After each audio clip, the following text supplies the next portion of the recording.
Hi everyone, Sullivan here. It's January 30th, Tuesday. I'm spending my day battling my inner demons. How do some people get so goddamn successful? The book is called Outliers, The Story of Success, Malcolm Gladwell. Please understand I'm using a colossal amount of effort to be in this library and just sitting here and reading without watching YouTube or Netflix or playing video games or watching porn and stuff or on Instagram or Facebook or whatever. So you can see that live action here, what an addict looks like. Hello, I'm an addict of cheap dopamine. I'm 38 years old, and here we go. 39 years old, Jesus Christ. I'm already 39 years old, and damn, what do I do with my life? Most people have a home, most people have, kids, a wife, basic American dream stuff. I'm not saying that's easy or anything. I mean, recently there was this Muslim guy that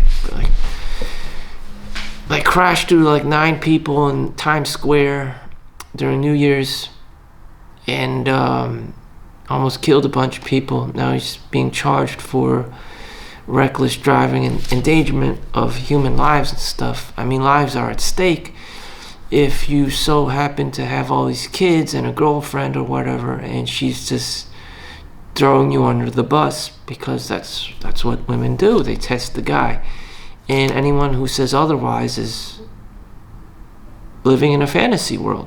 Unless you're Keanu Reeves or Zeus or the god of thunder, I mean, no, your life isn't going to be easy. She's always going to be bitching and complaining. You don't work a normal 9 to 5, you don't make enough money, health insurance, college fund for the kids, X, Y, and Z. She hasn't had this for a long time. She hasn't had that for a long time. It's always about me. And especially if you get an American girlfriend, which is where we're at right now, you're absolutely fucked. If she can't just enjoy, the free amenities, and she always needs to go to the Short Hills Mall or whatever, to the most expensive, arenas in the state, then, or always go to New York City, then you're kind of fucked. And in most cases, the high cost of living will fuck you over and any other guy here. And it's just it. So if you're not making at least $10,000 a month minimum, you're kind of fucked.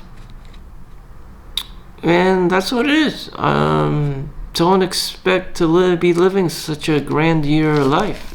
So just what you gotta do is just trade your credit card in for a library card and start reading. So I'm gonna be sitting here and just reading and describing, extracting what kind of information I'm obtaining. Outlier, something that is situated away from or classified differently from a main or related body. A statistical observation that is markedly different in value from the others of the sample. So I'm trying to think of a way how I should do this, but this is it. This is what it looks like. Of course, I'm not going to read the whole goddamn book to you. It's just going to take too goddamn long. And it's not practical. Especially to gain the attention of an audience. I don't know if you want to see me, see some guy read a book. But this is how you do it. You just sit in a room. Make sure no one's around. You don't bring your computer. You don't bring yourself, turn your cell phone on. Well, you at least put your cell phone on airplane mode. And how do you do it? Do you grab 5 books at a time and try to rush through things, or you just grab one book I just have one book with me, and I'm just doing my best just to digest this book. So some of the strategies I've learned in reading is to go through the contents first. You just hit that up real quick and just kind of like absorb it. These people are dying of old age. That's it. It's literally what it says. For unto everyone that hath shall be given, and shall be abundance.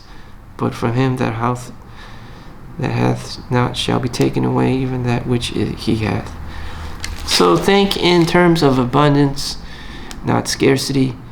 The library is abundant in books, in words, and people's experience in those books.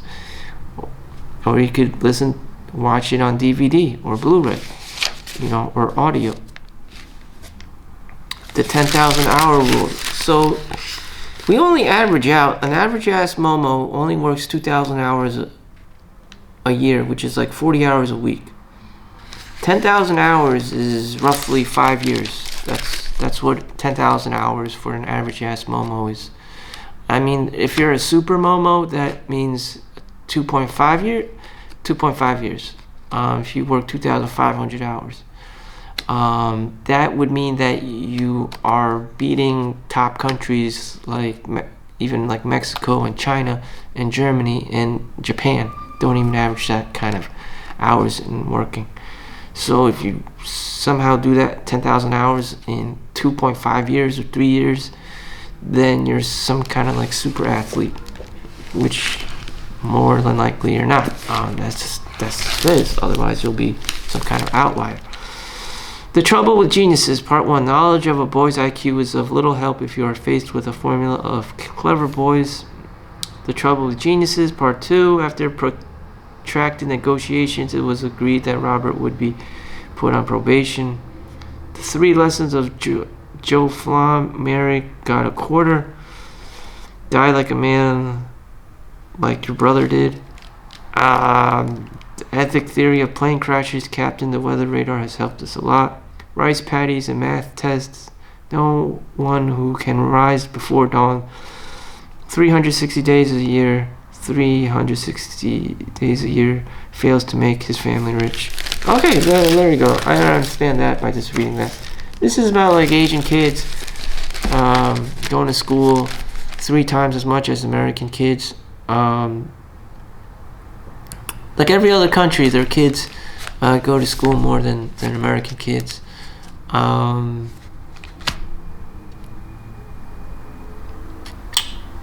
don't have any qualms with that. It just is. But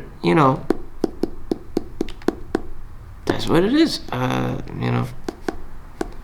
Does not going to school help? Not at all. Not at all. Does having days off help kids? Once in a while, but I wouldn't say so. Like, life isn't going to change much. Their lives aren't going to change much. And it's better just to stick with the habits. If you don't use it, you lose it. So the days they have off from school, they're losing their potential. They're losing the development of their good habits. And when you're at home, you're basically playing video games and watching porn and whatever. If you can somehow self-regulate yourself, if you have a high amount of discipline, then yeah, you don't need school. But for most average-ass people, school is probably the better option. Because you lack discipline. It's that simple. I mean, yeah, you can drop out of Harvard provided that you're not a piece of shit and that you are actually an outlier and you can create and operate your own company. Most people aren't like that, aren't built like that. All my friends are now from KIP.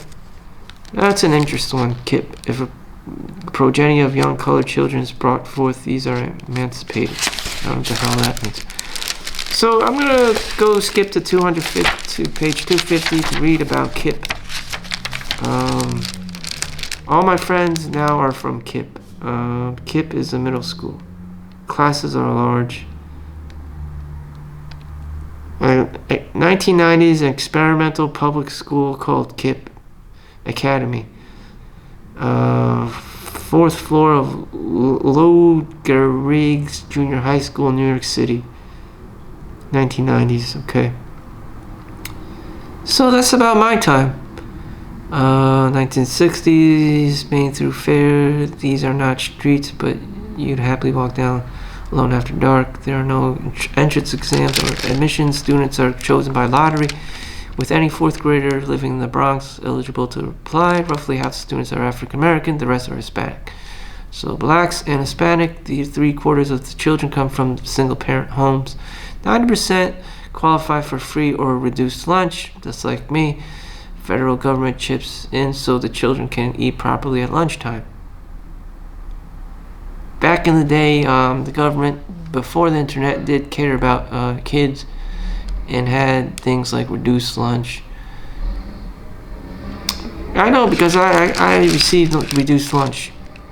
KIPP Academy seems like this kind of school and the kind of neighborhood with the kind of students that would make educators despair. So these are really bad kids, taught to turn and dress anyone talking to them in a protocol known as slam. Smile, sit up, listen, ask questions, not being spoken to, and track with your eyes. So they're trying to build up confidence in the kid and not act like a bunch of degenerates. It's no exaggeration to say that just over 10 years into its existence, KIPP has become one of the most desirable public schools in New York City. On the walls of school quarters are hundreds of pennants from the colleagues that KIPP graduates have gone on to attend. It's most famous for its mathematics. Many of the students call math their favorite subject. KIPP students start high school algebra by the end of 8th grade. 84% of the students are performing at or above grade level. So for low tier people and households, they're winning at life in terms of academia. KIPP is rather an organization that has succeeded by taking the idea of cultural legacy seriously. Let's see, this is public education established in the 19th century. What time? Public school at the time was a hazard, sort of locally run schoolhouses and overcrowded urban classrooms. So, loser-ass children, Kenneth Gold has pointed out. Yes, not frequently. Yes, it's a bunch of loser-ass people being habituated, So what is the solution to these loser-ass kids? Oh boy. As one contributor to the Massachusetts teacher suggested, it is when thus relieved from the state of tension belonging to actual study that boys and girls, as well as men and women, acquire the habit of thought and reflection and of forming their own conclusions independently of what they are taught and the authority of others. Opportunities for strengthening cognitive and analytical skills. Rest also. Teachers were cautious that when students are required to study, their bodies should not be exhausted by long confinement, nor their minds bewildered by prolonged application. I think that was practiced by Buddhist monks as well. They can't just be bookworms all day. They have to do the exercises and stuff. Hence why they have kung fu. And so, this is becoming like basically like a Shaolin temple. You always have to be conditioning the body and the mind, not just the mind or just the body. Both the mind and the body. My argument is that what would you do with this education? Would you just work for someone else, or would you be able to conceptualize and conceive your own company and work for yourself?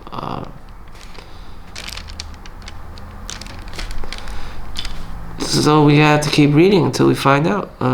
These kids do get smarter. The long summer vacation, a peculiar and distinctive American legacy that had profound consequences for the learning patterns of the students of the present day. Consequences. Summification is a topic seldom mentioned in American education. It basically says that, poor ass people don't do anything but watch TV at home and play outside. Creators, poor homes, Baltimore are really poor. And that the rich kids, they always went out to do, their parents sent them out to do activities. And post-pandemic levels, everything's so goddamn expensive. Do parents want to send kids to summer school and summer camps and private schools anymore is a different question.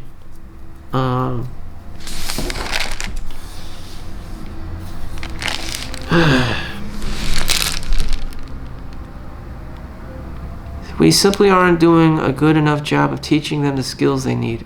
Well, no shit. We need solutions. Middle school, little school, whatever. I get it. Your kids are shit. They're doing bad at school. I mean, we need solutions over here. When it comes to reading skills, poor kids learn nothing when school is not in session. I get it. People suck. Your kids suck. Alright. Schoolwork. The only problem with school for the kids who aren't achieving is that there isn't enough of it. The answer is that poor kids and wealthy kids would, by the end of elementary school, be doing math and reading at almost the same level. Suddenly, the causes of Asian math superiority became even more obvious. Students in Asian schools don't have long summer vacations. Here's that thing. Cultures that believe that the route to success lies in rising before dawn, 360 days a year, are scarcely going to give their children straight months off in the summer. Again, with the complacency thing, you have the day off, you have the weekend off, you have the summer off. Those are tricks of what Hamza on YouTube says of Jeffrey. You get the day off, you watch Netflix and chill. Back then we were watching Power Rangers, Nickelodeon, Rugrats, and Ren and Stimpy and shit like that. Consequently, we only got dumber or lazier. Very much so. And of course that laziness just transferred to worser things like porn, and for video games, and for some kids drug related things, which is very real and it's very unfortunate. The school year in the United States is on average 180 days long. The South Korean school year is 220 days long, and the Japanese school year is 243 days long. Neither the South Korean economy is doing good, and it has the same problems like New York City. Everything's so goddamn expensive, and the apartments and everything, and barely anyone can survive. Same thing with Japan, except in the rural places. They have affordable housing there, but no one wants to live there. Everyone wants to live in the city. So, anyways, one of the questions, let's go on. For Japanese 12th graders, the answer was 92%. Test takers on math, algebra, calculus, geometry questions, the answer was 92%. That's the value. Going to school 243 days a year, you have a 92% grade score, which is really good. You have the time to learn everything that needs to be learned, and you have less time to unlearn. For American 12th graders, the comparable figure was 54%. Which is a fucking fail. America doesn't have a school problem, it has a summer vacation problem, and that's the problem with the KIPP school set out to solve. They decided to bring the lessons of the rice paddy to the American inner city.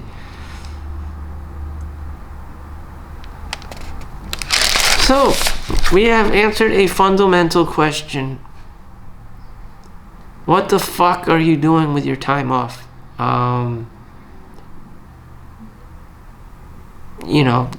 The smartest guy, Bill Gates, he brings, a stash of books with him to the beach or wherever on his vacation days, and he starts fucking reading. That's what everyone should be doing. just so you don't get complacent, just so that you don't lose your good habits, just so you can keep building your good habits. And that is the basic fundamental building block of building your mind. And do you go to the gym? Do you work out? Do you do some kind of sport? That's another question. I'm not here to answer that right now. I'm mostly here to answer, should you be going to the library every day? Yes. Should you be leaving your house every fucking day? Yes. And if you're staying at home, you're going to be watching TV. In modern days, it's Netflix, chill, porn, video games. Will you be reading? I don't know. Most likely not. But you have access to your mom's iPad or iPhone or whatever the fuck. More than likely, you're going to be playing video games, watching porn, doing Netflix, and chilling. So it talks about the low-income kids, just being shit until, they start going to school on summer, which doesn't necessarily have to be summer all the time. But when do I have off? What about burnout? No one gives a fuck. The bank doesn't care if you're poor. No one gives a shit if you're poor or you're in poverty or whatever the fuck. They'll know. When your monthly bills are due, that's when it counts. That's when you'll feel the hurt. When you can't pay the bills, when the girlfriend's screaming at you, you're gonna know. Not to take the day off. Today's my day off on a Tuesday, and I'm here reading. And so, long story short, if you want to be an outlier, if you don't want to be an average ass Momo, if you want to be better, go to your library and just start reading. It just builds that habit that you're not going to turn on the TV. You're not going to turn on, go to your favorite porn site. You're not going to be playing some video game, picking up a controller, or your vice may be going to the club or drinking or, chasing women around, whatever it is. This will habituate you. This will condition you to go to the library and pick up a fucking book so that you don't become a degenerate or even more of a degenerate or a homeless, or your chances of being a homeless are much, much less. And that is my life lesson to you. This is why you should at least somewhat want to watch me for some reason. I teach people how not to further their degeneracy. And, in today's world of electronics, Netflix and chilling and porn and video games, it's just so easy. I don't go into deep detail about dopamine detox and, semen retention. That stuff is all great, but, when it comes down to it, can you just pick up a book and start reading it? That's the fundamental question. That's what it ultimately leads down to. Whether you want to do that instant gratification stuff, that's up to you. But, at the end of the day, can you just sit down, pick up a book and read it?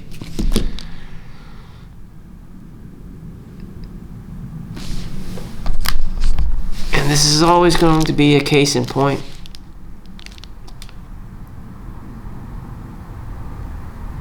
I would just like to sit down and meditate. The importance of sitting down and reading a book. I think it's a very important life skill that is simply overlooked.